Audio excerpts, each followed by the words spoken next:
ಎಲ್ಲರಿಗೂ ನಮಸ್ಕಾರ ಗುರುವೆ. ನಾನು ನಿಮ್ಮ ಪ್ರಜ್ವಲ್. ನೀವು ನೋಡ್ತಾರ ಪ್ರಜ್ವಲ್ ರಿಯಾಕ್ಟ್.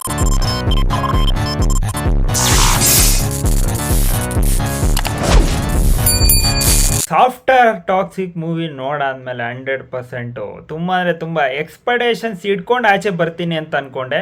ಆ ಎಕ್ಸ್ಪೆಕ್ಟೇಷನ್ಸ್ 100% ಫಸ್ಟಿಗೆ ಡಿಸಪಾಯಿಂಟ್ ಆಯಿತು. ಯಾಕೆ ಅಂತಂದರೆ 100% ಮೂವಿನ ಆ ರೇಂಜಿಗೆ ನಾನು ತೊಗೊಂಡು ಹೋಗಿದ್ದೆ ನನ್ನ ಒಳಗಡೆನೆ. ಸೊ ಆ ಒಳಗಡೆ ಮನಸ್ಸು ತುಂಬ ಅಂದರೆ ತುಂಬ ಛಿದ್ರ ಆಗೋಯ್ತು. ಆ ರೇಂಜಿಗಿತ್ತು. ಲಿಟ್ರಲಿ ಫುಲ್ ವಿಡಿಯೋ ನೋಡಿ 100% ಮೂವಿ ನೋಡ್ಬೋದಾ ಇಲ್ವೋ ಅಂತ 100% ನಾನು ಡೈರೆಕ್ಟಾಗಿ ಹೇಳ್ಬಿಡ್ತೀನಿ. ಬೇರೆಯವ್ರ ಥರ ಟೈಮ್ ವೇಸ್ಟ್ ಮಾಡೋದಿಲ್ಲ. ಇಟ್ ಆರ್ ಫ್ಲಾಪ್ ಅಷ್ಟೇ ನಾನು ಹೇಳೋದು.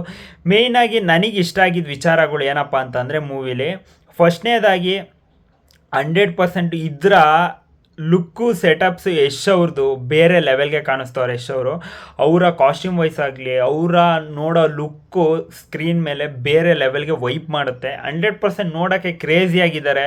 ಆ ಕಾಸ್ಟ್ಯೂಮ್ ಲೆವೆಲ್ಲು ಸಕ್ಕತ್ತಾಗಿ ಸೂಟ್ ಆಗಿದೆ. ಸೊ ಹಾಲಿವುಡ್ ರೇಂಜ್ಗೆ ಕಾಣಿಸ್ತಿದ್ದಾರೆ ಯಶ್ ಅವರು. ಸೊ ಅದು ನನಗೆ ಸಖತ್ ಇಷ್ಟ ಆಯಿತು. ಅದ್ರ ಜೊತೆಗೆ ಜೆ ಪೆರಿ ಅವರ ಆ ಆ್ಯಕ್ಷನ್ ಸೀಕ್ವೆನ್ಸಸ್ಸು ಕ್ರೇಜಿ ಲೆವೆಲ್ ಕಾಣಿಸ್ತು. ಒಂದೊಂದು ಆ್ಯಕ್ಷನ್ ಸೀಕ್ವೆನ್ಸಸ್ಸು ಮಸ್ತಾಗಿ ತೆಗ್ದವ್ರೆ. ಅದ್ರ ಜೊತೆ ಕ್ಯಾಮ್ರಾ ವರ್ಕು ಗೀತು ಮೋಹನ್ ದಾಸ್ ಅವ್ರ ಗಂಡನೇ ಮಾಡಿರೋದ್ರಿಂದ ಸಖತ್ತಾಗಿ ಮಾಡವ್ರೆ. ಒಂಥರ ಡಿಫ್ರೆಂಟಾಗಿ ಐತೆ.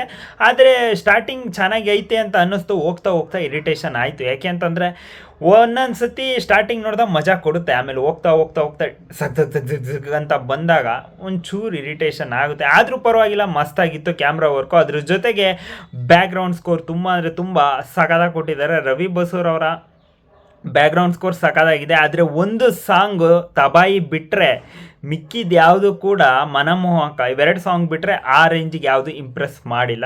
ಸೊ ಆ ರೇಂಜ್ಗೆ KGF ರೇಂಜ್ಗೆಲ್ಲ ಎಕ್ಸ್ಪೆಕ್ಟೇಷನ್ಸ್ ಇಟ್ಕೊಂಡು ಹೋಗಲೇಬೇಡಿ.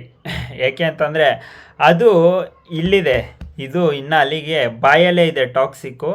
KGF ಇಲ್ಲಿದೆ, ಅರ್ಥ ಆಗಿದೆ ಅಂತ ಅಂದ್ಕೊಂಡಿದ್ದೀನಿ. ಸೊ ತುಂಬ ಅಂದರೆ ತುಂಬ ಎಕ್ಸ್ಪೆಕ್ಟೇಷನ್ಸ್ ಇತ್ತು. ಈಗ ಇವಿಷ್ಟು ನನಗೆ ಇಷ್ಟ ಆಗಿದ್ದ ವಿಚಾರಗಳು. KGF ಆದಮೇಲೆ ಯಶ್ ಅವರು ಆ ಬ್ಲ್ಯಾಕ್ ಥೀಮ್ನ ಬಿಟ್ಟಿಲ್ಲ ಅಂತ ಅನಿಸುತ್ತೆ. ಅದು ನಾವು ಸ್ಕ್ರೀನ್ ಮೇಲೆ ಟ್ರೈಲರಲ್ಲಿ ಟೀಸರಲ್ಲಿ ಇದರಲ್ಲೆಲ್ಲ ನೋಡಿದಾಗ ಆ ಟೆಂಪ್ಲೇಟ್ ಏನು ಯೂಸ್ ಮಾಡಿದ್ದಾರೆ ಅದು ಒಂಥರ ಡಿಫ್ರೆಂಟಾಗೆ ಕಾಣಿಸ್ತಿತ್ತು. ಅದು 100% ಥಿಯೇಟ್ರಲ್ಲಿ ಫುಲ್ಲು ಊಸ್ಟ್ ಮಾಡ್ತು ಅಂತ ಹೇಳಬೇಕು. ಒಂದೊಂದು ಕಡೆ ಫುಲ್ಲು ಬ್ಲ್ಯಾಕಾಗಿ ಕಾಣಿಸ್ತಿತ್ತು, ಒಂದೊಂದು ಕಡೆ ವಿಷುವಲಿ ಬೇರೆ ಥರ ಕಾಣಿಸ್ತಿತ್ತು. ಆ ಟೋನು ನೀಟಾಗಿ ವರ್ಕೌಟ್ ಆಗಿಲ್ಲ ಅಂತ ಹೇಳಬೇಕು. ಅದು 100% ಫಸ್ಟ್ನೇದಾಗಿ ಊಸ್ಟ್ ಮಾಡ್ತು ಫಿಲಮ್ನ.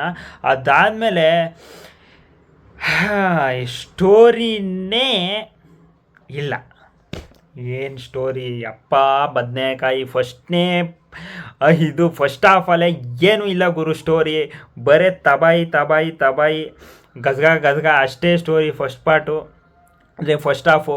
ಸೆಕೆಂಡ್ ಸೆಕೆಂಡ್ ಹಾಫಾರು ಚೆನ್ನಾಗಿರುತ್ತೆ ಅಂತ ಅಂದ್ಕೊಂಡ್ರೆ ಸೆಕೆಂಡ್ ಹಾಫ್ ಅಂತೂ literally one of the best disaster ಅಂತ ಹೇಳಬೇಕು. ಈ ಥರ ಆಗುತ್ತೆ ಅಂತ ಲಿಟ್ರಲಿ ನಾನಂತೂ ಎಕ್ಸ್ಪೆಕ್ಟೇ ಮಾಡಿರಲಿಲ್ಲ. ಯಾಕೆ ಅಂತಂದರೆ ಯಶ್ ಅವರ ರೀಸೆಂಟಾಗಿ ಯಾವುದೇ ಮೂವಿ ತಗೊಳ್ಳಿ ಟಾಕ್ಸಿಕ್ಕಿಗೆ ಕಂಪ್ಯಾರಿಸನ್ನೇ ಇಲ್ಲ. ಫುಲ್ಲು ಡೌನ್ ಗ್ರೇಡ್ ಇದೆ. ಯಾಕೆ ಅಂತಂದರೆ ಅದು ನಿಮಗೆ ಇಂಗ್ಲೀಷ್ ಮೂವಿ ರೇಂಜ್ಗೆ ಐತೆ ಅಂತ ಅಂತಾರೆ. ಸ್ಟೋರಿ ಇರಬೇಕಲ್ವ ಗುರು. ಇಂಗ್ಲೀಷ್ ಮೂವಿ ರೇಂಜ್ ಏನು, ನಾನು ಇಂಗ್ಲೀಷ್ ಮೂವಿಯನ್ನು ನೋಡಲ್ವಾ? ನಾನು ನೋಡ್ತೀನಿ ಇಂಗ್ಲೀಷ್ ಮೂವೀಸು. ಆದರೆ ಆ ಸ್ಟೋರಿ ಇರಬೇಕು, ಅದ್ರ ತಕ್ಕನಂಗೆ ಹೆಂಗೆ ಹೋಗ್ಬೇಕು ಆ ಸ್ಟೋರಿ ಲೈನಪ್ ಹಂಗೆ ಇರಬೇಕು. ಒಂದು ನಿಮಿಷ ಇಲ್ಲಿರ್ತಾನೆ, ಒಂದು ಸೆಕೆಂಡ್ ಅಲ್ಲಿಗೆ ಹೊರಟೋಯ್ತಾನೆ. ಅದೇನು ಈ ಅಟ್ಲೀಸ್ಟ್ ಗೋವಾದಲ್ಲಿ ಇದ್ದಾನ, ನೆಕ್ಸ್ಟು ಬೇರೆ ಕಡೆ ಇದ್ದಾನ, ಅದು ನೀಟಾಗಿ ಕೆಳಗಡೆ ಮೆನ್ಷನ್ ಮಾಡಿ. ಅದು ಬಿಟ್ಟು ಒಂದು ಸೆಕೆಂಡ್ ಇಲ್ಲಿರ್ತಾನೆ, ಒಂದು ಸೆಕೆಂಡ್ ಅಲ್ಲಿ ಬರ್ತಾನೆ. ಅದಾದಮೇಲೆ ಏನೇನೋ ಕತೆ. ಆ ಟಿಕೆಟ್ ಅನ್ನೋ ಕ್ಯಾರೆಕ್ಟ್ರು ನಾನು ರಿವೀಲ್ ಮಾಡಲ್ಲ. ಟಿಕೆಟ್ ಅನ್ನೋ ಕ್ಯಾರೆಕ್ಟ್ರು ಜನ ಇಷ್ಟಪಟ್ಟಿದ್ರಲ್ಲ, ಥಿಯೇಟ್ರಿಗೆ ಏನಾದ್ರು ಹೋಗಿ ನೋಡಿದ್ರೆ ಪಕ್ಕ ಬೇರೆ ಲೆವೆಲ್ಗೆ ಸಖತ್ತಾಗಿ ಖುಷಿ ಪಡ್ತೀರಾ. ಆ ರೇಂಜಿಗಿದೆ ಟಿಕೆಟ್ ಅನ್ನೋ ಕ್ಯಾರೆಕ್ಟ್ರು. ನಾನು ಹೇಳ್ತಿರೋದು ನಿಮಗೆ ಅರ್ಥ ಆಗ್ತಿದೆ ಅಂತ ಅಂದ್ಕೊಂಡಿದ್ದೀನಿ. ಏನು ಮಾಡೋರು ಗುರು. ಲಿಟ್ರಲಿ ಮಾರ್ಟಿನೇ ಲಿಟ್ರಲಿ ನನಗೆ ತುಂಬ ಖುಷಿಯಾಗಿ ಹೋಗ್ಬಿಡ್ತು ಈ ಫಿಲಮ್ ಮುಂದೆ. ಏಕೆ ಅಂತಂದರೆ ಮಾರ್ಟಿನೇ 2 ಕಾಲ ಅವರು ಹೋಗಿ ಟೈಮ್ ಗೊತ್ತಾಗಲಿಲ್ಲ. ಫಾರ್ ದಿ ಫಸ್ಟ್ ಟೈಮ್ ನಾನು ಸ್ಕ್ರೀನ್ ಮೇಲೆ ಯಾವಾಗಪ್ಪ ಮೂವಿ ಮುಗಿಯುತ್ತೆ ಅನ್ನೋ ರೇಂಜಿಗೆ ಕೂತಿದ್ದೆ. ಅದು ಈ ಮೂವಿ. ಲಿಟ್ರಲಿ ನನಗಂತೂ ಸಾಕ ಡಿಸಪಾಯಿಂಟ್ ಮಾಡ್ತಪ್ಪ. ಈ ಥರ ಆಗುತ್ತೆ ಅಂತ ನಮ್ಮ ಕನ್ನಡ ಮೂವಿ ಲಿಟ್ರಲಿ ನಾನು ಅಂದ್ಕೊಂಡೇ ಇರಲಿಲ್ಲ. ಸಖತ್ ಬೇಜಾರಾಯಿತು ನನಗಂತೂ. ಬಟರ್ಫ್ಲೈ ಹೆವಿ ಟ್ರೆಂಡ್ ಆಗ್ತಿದೆ ರೀಸೆಂಟಾಗಿ. ಯಶ್ ಅವ್ರನ್ನ ಬೇರೆ ಲೆವೆಲ್ಗೆ ಟ್ರೆಂಡು ಆಗ್ತಿದ್ದವ್ರನ್ನ ಕೆಳಗಡೆ ಎಸ್, ಎಲ್ಲ ಆ್ಯಪನ್ಸು ಸಮ್ಟೈಮ್ಸು. ಆದರೆ ಅಟ್ಲೀಸ್ಟ್ ಗುರು ಒಂಚೂರಾರು ಗೊತ್ತಾಗಿರುತ್ತಲ್ಲ ನರ್ತನಿದ್ರು, ಇನ್ನು ಸುಕುಮಾರ್ ಅವರಿದ್ದರು, ಎಂತೆಂಥ ಡೈರೆಕ್ಟರ್ಸ್ ಇದ್ದರು, ಅವ್ರ ಜೊತೆ ಕೊಲ್ಯಾಬ್ ಆಗ್ಬೋದಾಗಿತ್ತು. ಯಾಕೆಂದರೆ ನೀವು ಪ್ರೊಡ್ಯೂಸರ್ ಅಲ್ಲ ಈಗ. ಅಂಥವ್ರನ್ನೆಲ್ಲ ಬಿಟ್ಟು ಇಂಥ ಮೂವಿ ತಗೊಂಡು ಈ ಈ ವರ್ಷದಲ್ಲಿ ಯಾವುದು ನಮಗೆ ಕನ್ವಿನ್ಸ್ ಆಗೋ ಮೂವಿ ಬಂದೇ ಇಲ್ಲ.